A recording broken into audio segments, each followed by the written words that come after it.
year was 2027. Advances in biotechnology were helping people improve their physical and mental abilities to an amazing degree. Provided, of course, they had enough money. A new breed of people was emerging, half human, half machine. And in Detroit, at least, not everyone was happy to see it. I'd just landed a job as head of security at Sarif Industries, a cutting-edge biotech firm. David Sarif himself handpicked me for the job, said he needed me to keep his people safe. My ex, Megan Reed, was one of them. Brilliant neuroscientist, Megan had found a way to make augmentation safe and affordable for everyone. All she had to do was present her research to Congress. But the night before her big meeting, my security measures failed. A team of Black Op mercenaries stormed into Sarif headquarters, massacring everyone in sight. 3 of the mercs were heavily augmented walking tanks. Their mission? Take out Megan and her team. I tried to stop them, but their leader tossed me through a plate glass wall. Last thing I heard as his bullets slammed into my brain was Megan's dying scream. I should have died with her. Only I didn't. High-end military-grade enhancements saved my life. The best augmentation Sarif's money could buy. It took me half a year to get a feel for her. Should have taken longer. But 6 months into my recovery, Sarif Industries was attacked again. This time, by a radical group of pro-human purists. Violent, militant, and fanatically opposed to human augmentation. They claimed to be members of Humanity Front, a non-profit organization that wanted the UN to limit biotechnology research. The thugs broke into Sarif's factory and found machinists working overtime on a top-secret military augment called the Typhoon.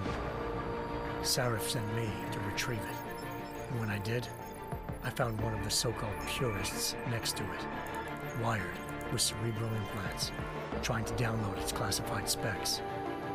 Obviously, something more was going on. The AUG killed himself before I could question him. Sarif ordered me to dig deeper, so with the help of Frank Pritchard, Sarif's head of cybersecurity, I did. Turns out a second hacker had been controlling the AUG's actions from somewhere off-site. Pritchard and I tracked his signal to a secret FEMA internment camp in Detroit.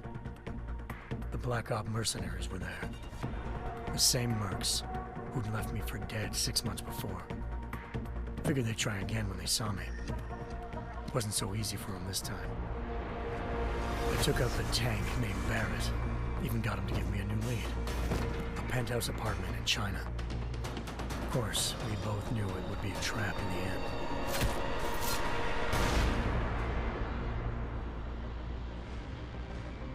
Hengsha Island, China. Home to a city so crowded, they had to build a second city on top of it. Trying to find clues in Hengsha wouldn't be easy. Lucky for me, I wasn't alone. Farida Malik, Sarif Industries' ace pilot, had lived in Hengsha before. A good person to have on your side. She knew enough about the place to get me around. Malik dropped me in the lower city, close to the penthouse Barrett had told me about. Bell Tower Associates, a private security firm under contract to the Chinese government, had agents tossing the suite when I arrived. Just not for the reason I'd been expecting. Turns out the man who lived there was a criminal hacker named Van Bruggen. The same hacker who'd been remotely controlling the AUG in Sarah's factory. Van Bruggen's panicked decision to force the man to commit suicide had been a mistake. Now his mercenary partners were gunning for him, and I needed to find him before they did. Locating Van Bruggen meant playing nice with the triads, anxious organized crime lords. They had the hacker holed up inside a low-rent capsule hotel. By the time I found him, Van Bruggen had no qualms giving up the woman who hired him. Zhao Yunru, president of the Taiyang Medical Corporation. According to Van Bruggen, Zhao wanted to monopolize the augmentation industry and had hired Black Op mercenaries to destabilize her competition. Seraph Industries was at the top of her list. To prove this, I needed to get inside TYM and grab a surveillance hologram off a server. I suspected Van Bruggen was hiding something when he told me this, but nothing could have prepared me for what I saw. Megan wasn't dead. She and her 4 best researchers had been kidnapped, spirited away somewhere while their kidnappers made it look like they were dead. Desperate to learn more, I confronted Zhao in her penthouse.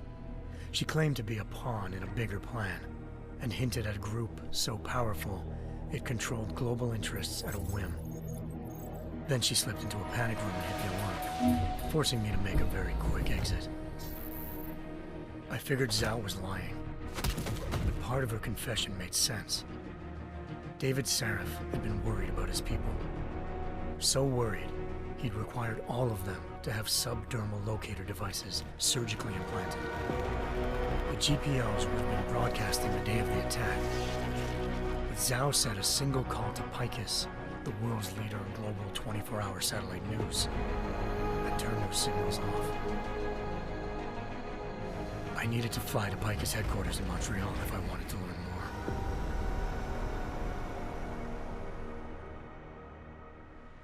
Eliza Cassan, Picus Communications' First Lady of News.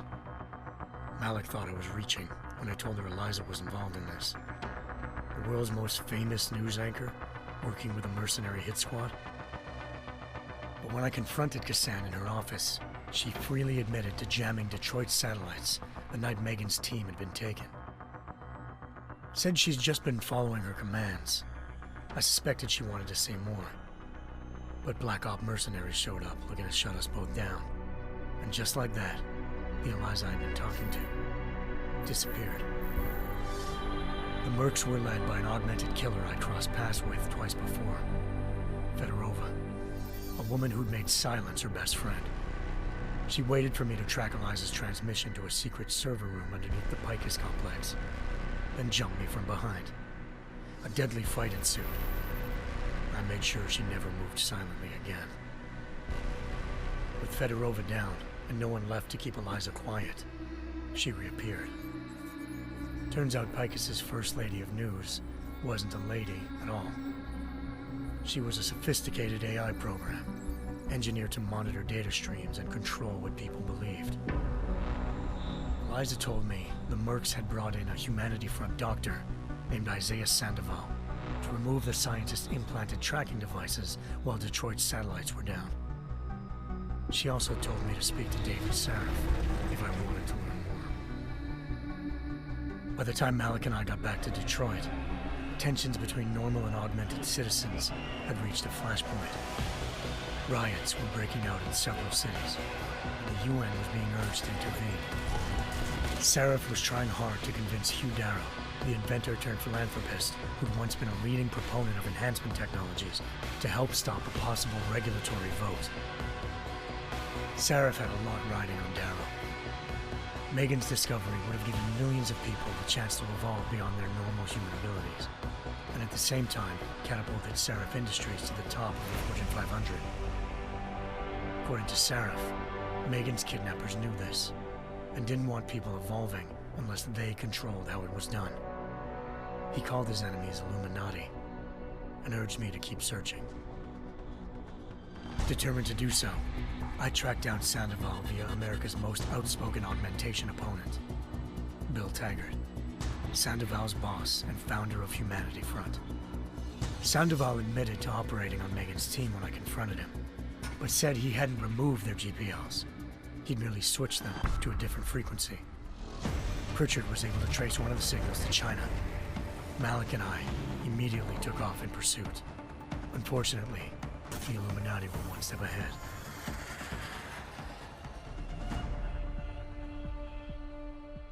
Ambushed.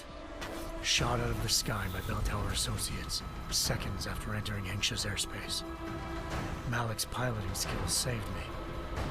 After a tense and bitter struggle, I escaped into Lower Hengsha. The tracking signal I was following led straight to the Triads, or more specifically, to the augmented arm of Tong Si-hung, leader of a gang of augmentation harvesters. Tong said they'd taken the arm off a corpse, which Bell Tower had left at their door, meaning at least one of Seraph's scientists was dead.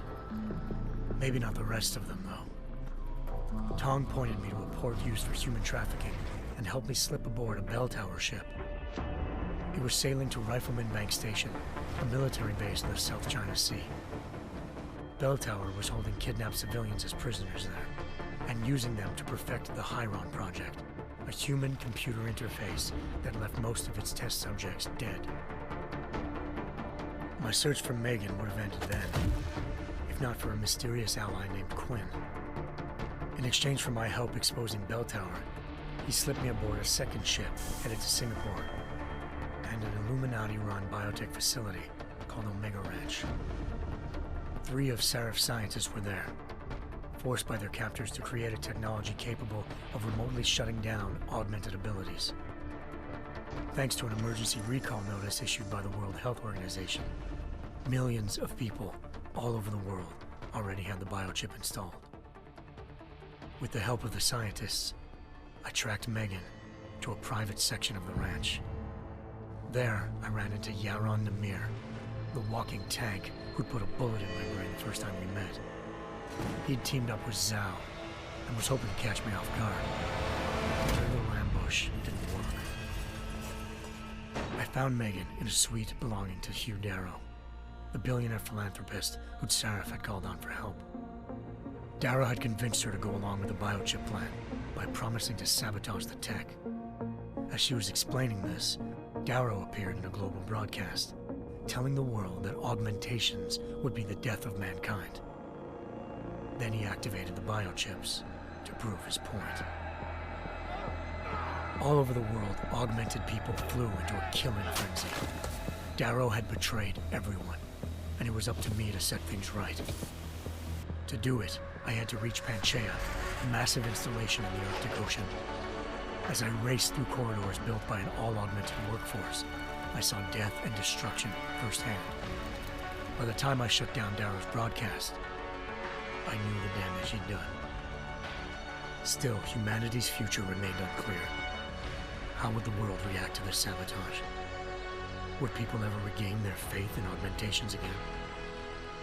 What would be the Illuminati's next move? Only time could give us the answers.